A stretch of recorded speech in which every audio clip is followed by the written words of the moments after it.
नमस्कार, मी डॉक्टर राजेश उंबरकर, वैद्यकीय अधीक्षक उपजिल्हा रुग्णालय मलकापूर, बुलढाणा.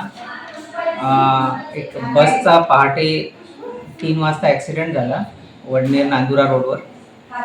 3:30 वाजून 35 मिनिटांनी इथे 33 पेशंट आले. त्याच्यातले 13 पेशंटला रेफर केलं, ज्यामध्ये 3 पेशंटला पायाला मार लागलेला होता आणि बॅकला पाठीला मार लागलेला होता. एकाचं पायाच्या खालच्या भागाला फ्रॅक्चर होतं उजव्या साईडला. 5 हेड इंजुरीचे पेशंट होते आणि एक ब्लिडिंग PVचा पेशंट होता आणि 3 पेशंटला चेस्ट इंजुरी होती मायनर. त्यांना रेफर केलं, श्वास घ्यायला त्रास होत होता. आणि 20 पेशंटला मायनर इंजुरीज होत्या, कोणाला खरचटलं होतं, तर त्यांचं ड्रेसिंग आणि मलमपट्टी करून त्यांना वार्डामध्ये ॲडमिट केलेलं आहे. सगळी माहिती आम्ही जिल्हा शल्यचिकित्सक डॉक्टर भुसारी सरांना इन्फॉर्म केलेलं आहे.